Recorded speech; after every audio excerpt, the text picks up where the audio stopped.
Greetings and welcome to another Pokemon 2019 or Pokemon Journeys anime episode review. This time I'm talking about episode 78, so let's get to it. Episode 78 begins in Cerise Institute in the middle of the night while everyone is sleeping. Ghost Drizzile leaves its cave and it goes for a walk around Cerise Park. Drizzile runs into several of Ghost Pokemon in the process. Eventually, Drizzile looks at a star in the night sky that is shining brighter than the rest. And Drizzile remembers its dream to shine just like this star as an Inteleon. So Drizzile decides to train by using its water bombs to shoot water at a nearby rock. However, Drizzile is unable to hit the rock despite trying multiple times, and it soon chooses to give up. While Drizzile rests in the classic Charizard position and notices that there is something suspicious nearby, but Drizzile decides to ignore this suspicious thing for now. It's obvious that this suspicious thing is a Kecleon that is cloaked, or at least it's obvious to us, the audience. This Kecleon is clearly trying to sneak into Cerise Institute, and as it does this, a voice is heard laughing and saying, "Let's start with just one." This voice is of course Kecleon's trainer, who is also the reason why Kecleon is here in the first place. The next day, Ash, Go, Pikachu, and Grookey happily eat their breakfast while Professor Cerise enjoys a cup of coffee. Krisa and Ren soon enter the room in a panicked state with tears in their eyes. Go wonders what's going on, so Krisa and Ren explain the situation. It turns out that some of the Pokemon data that Ash and Go gathered during their journey is gone. Only the data they gathered in the Unova region is gone for now. This shocks Ash and Go. Go is sad and he remembers his first trip to the Unova region while Ash fruitlessly tries to find the data by looking around the lab, as if the data is something physical that could have been misplaced or that could have fallen to the floor. Now the Kecleon from the previous night is still here in the lab, which is proof enough that Kecleon is to blame for the disappearance of the data, which was already obvious. And the fact that Kecleon's trainer said the previous night that he will start with just one means that he wanted to start by removing data for just one region. So Ash and Go feed the Pokemon in Cerise Park. Ash wonders what happened to the data and Go says that Professor Cerise said that it appears that someone accessed the data, so Go concludes that someone deleted it. Ash then hands Go a plate of Pokemon food so that Go can take it to Drizzile. Ash wonders how Drizzile is doing and Go says that Drizzile is still in its cave, but it eats well and it's doing fine. Go then leaves the food in front of the cave where Drizzile is currently sleeping. Ash and Go head back to the lab and on the way there they stumble on a puddle of mud, which is the result of Drizzile's training on the previous night. Though Ash and Go don't know this. Pikachu and Grookey end up playing in the mud and they involve Ash in their mischief, which is pretty funny. Meanwhile, Professor Cerise, Krisa, and Ren install several security features which are password protected so that they can protect the remaining data. However, Kecleon is still in the lab and it has a device with a camera inside its mouth. And so Kecleon's trainer can see the passwords that are now protecting the data. We can also see Kecleon's trainer here and he looks like some master hacker, which is not surprising. Now Professor Cerise does hear some static emitted by the device used by Kecleon's trainer, but Professor Cerise ultimately dismisses this as something that he imagined. Nighttime hits once again and Drizzile leaves its cave so that it can eat the food that Go left during the day. Afterwards, Drizzile goes for a walk around Cerise Park just like on the previous night. Drizzile also thinks of Inteleon and it also trains again just like the previous night. But this time Drizzile senses that something is amiss inside the lab, so Drizzile decides to investigate. Drizzile finds a cloaked Kecleon in front of the computers and Kecleon's trainer deletes more data using mechanical arms that are attached to the same device that he used before. Drizzile tries to catch Kecleon, but Kecleon manages to escape. The next day, Professor Cerise, Krisa, and Ren are devastated when they find out that more data was deleted despite the fact that they beefed up security. This time the data from the Galar region was deleted. Go is very sad when he hears this and once again he remembers some of his adventures in the region that had its data deleted. Professor Cerise apologizes to Ash and Go because the data that they worked so hard to get was deleted. Ash says that Professor Cerise should not apologize because he did nothing wrong. The person who deleted the data is to blame. Krisa agrees with Ash and she says that clearly they did not do enough to protect the data. Ren says that they should put an impenetrable layer of security in place. Professor Cerise agrees and so so the three of them head back to the lab. Nighttime hits yet again and Go is standing in front of Drizzile's cave. Go is happy because Drizzile ate all the food in its plate once again. Go takes the plate and is about to leave, but he decides to tell Drizzile about what happened with the data. Go says that this data represents the memories that he and Ash made with Pokemon, and this includes the memories that Go made with Drizzile. Go says all of this with teary eyes. He is very sad and he says that he won't let whoever deleted the data get away with it. Now it turns out that Drizzile is not in the cave, but Drizzile does show up right before Go begins his speech. So Drizzile still heard the important part. And Drizzile gets serious here. Drizzile is clearly angry because someone made Go sad. So Drizzile decides to train even harder so that it can help Go. Drizzile's aim improves drastically after some intense training. Meanwhile, Go searches all around Cerise Institute for any signs of the culprit that is deleting the data, but he does not find anything. Though Kecleon does walk past Go, who understandably does not see Kecleon. Go then passes by the lab and he notices that the door is open, so he decides to investigate. It turns out that Drizzile is also here to investigate. They both see how Kecleon and its trainer access the computer once again, but Drizzile interferes before any more data is deleted by hitting Kecleon with water. Kecleon becomes visible as a result, so the culprit is finally revealed. Go exclaims that Kecleon is the one that has been stealing the data, and Kecleon's trainer confirms that this is the case, which surprises Go since it seems like Kecleon is the one that is speaking. Kecleon's trainer taunts Go by saying that they should have realized this earlier, and Kecleon tries to escape, but Drizzile uses its tongue to stop Kecleon. However, Kecleon's trainer uses the mechanical arms attached to the device in Kecleon's mouth to free Kecleon by knocking Drizzile back. Kecleon then escapes while Go tends to Drizzile, who tells Go to chase after Kecleon instead. Meanwhile, Ash is sleeping, but Pikachu hears the commotion and he wakes up Ash. Professor Cerise, who is also sleeping, wakes up as well due to all the noise. Go and Drizzile chase Kecleon to the roof and they are soon joined by Ash and Pikachu. Kecleon keeps running, but Drizzile eventually corners it. Kecleon's trainer then appears with a jetpack. He is truly a high-tech hacker straight out of a spy movie. He introduces himself as Yabashi, and he says that he will make an institute that is way better than Cerise Institute. Go realizes that Yabashi deleted the data because the data got in the way of his plan. Yabashi confirms that this is the case and he tells Kecleon to use Sucker Punch, which launches Drizzile back. Yabashi then taunts Go by saying that Drizzile is weak and that Kecleon is much stronger and smarter than a normal Kecleon because of a special training regimen. Kecleon then uses Bind, which Drizzile counters with Pound. The two of them continuously clash with these moves until Drizzile is overwhelmed and trapped with Bind. Kecleon then launches Drizzile into the wall. Drizzile ends up crying as a result. Kecleon then attacks the incapacitated Drizzile, but Go protects Drizzile and is hit instead as a result. Drizzile sees this and it remembers previous times that it was helped by Go. Frustrated by its inability to help its trainer, Drizzile ends up finally evolving into Inteleon, which is not really surprising, since before this episode aired, a lot of people were speculating that Drizzile would evolve in this episode. I was not convinced that this would happen since I felt that it was too soon for Drizzile to evolve, and I still think that it is too soon, but when I was watching the episode it was clear that Drizzile would indeed evolve since they were clearly building it up, especially when the flashbacks kicked in. The first thing that Inteleon does is intercept Kecleon's tongue like a total badass. Inteleon launches Kecleon into the air and then Inteleon slams Kecleon into the ground. Kecleon then uses Iron Tail, but Inteleon easily avoids, blocks, and overpowers the Iron Tail. Since the battle is no longer in their favor, Yabashi takes Kecleon and he flies away, but Inteleon uses its newly learned Snipe shot to shoot both of them down. Inteleon then saves both Yabashi and Kecleon from hitting the ground by gliding to them. Kecleon ends up infatuated with Inteleon, which alarms Yabashi, who says that his Kecleon is a pure lady and that Inteleon should not try anything with her. Ash soon approaches Yabashi and he exclaims, "How could you delete our data?" Yabashi says that Ash shouldn't blame him. Ash should blame the Institute's terrible security. This angers Ash, who turns to Go, hoping that Go will also condemn Yabashi for his actions. But Go says that the data was deleted already, so there is nothing that can be done. But the data was important, and he wants Yabashi to know this. Professor Cerise, who overheard the conversation, approaches Yabashi and he wants to confirm that Yabashi is indeed the person that deleted the data. Yabashi just stands here dumbfounded and in shock. He is then very happy and excited because he gets to meet the one and only great Professor Cerise, sir. And Yabashi even wants Professor Cerise's autograph. Professor Cerise first wants to know if the data is actually gone because he believes that the data was not actually deleted. Yabashi confirms that yes, the data is still there. He did not delete it. It turns out that Yabashi just had a severe case of notice me senpai. He admires Professor Cerise and his institute so much that he just wanted to be noticed by the person he idolizes so much. Therefore, he deleted the data as a way to call for attention. Yabashi then apologizes in tears because he really regrets what he did, but he is soon very happy instead because he gets Professor Cerise's autograph. So, case closed. Go soon turns around and he sees that Inteleon is gone. Go makes a face here that suggests that he knew all along that Inteleon would go back to being a recluse once the problem was resolved. So Go is like, I see you went back after all. It's okay, take as much time as you need, but thank you for your help.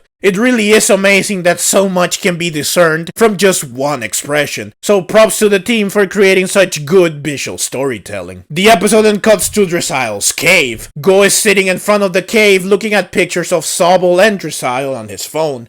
Now, I do wonder when Go took some of these pictures, since they are from moments where Go was either not present or from moments where he did not take any pictures. Maybe Cerise Park has cameras? Or maybe these pictures were taken off screen and they just happen to resemble scenes from actual episodes. But Go is very happy because the data is back. Go then stares at the stars by himself, however, it turns out that he is not alone. Inteleon was next to him all along, it's just that Inteleon was cloaked. Go is surprised, and Inteleon nods and smiles, almost as if it's saying that it will stay with Go from now on. Inteleon graduated from its life of solitude. Go tears up as a result, but he soon says that he won't cry, and he even rejects Inteleon's attempt to wipe the tears away. Go and Inteleon then look at the stars together, knowing that they are now closer than ever before. It is worth noting that there are two stars that are shining brighter than the rest. When Drizzile was looking at the stars by itself, there was only one such star. I guess that there are two now because Go and Inteleon are together, while before, Drizzile was alone. But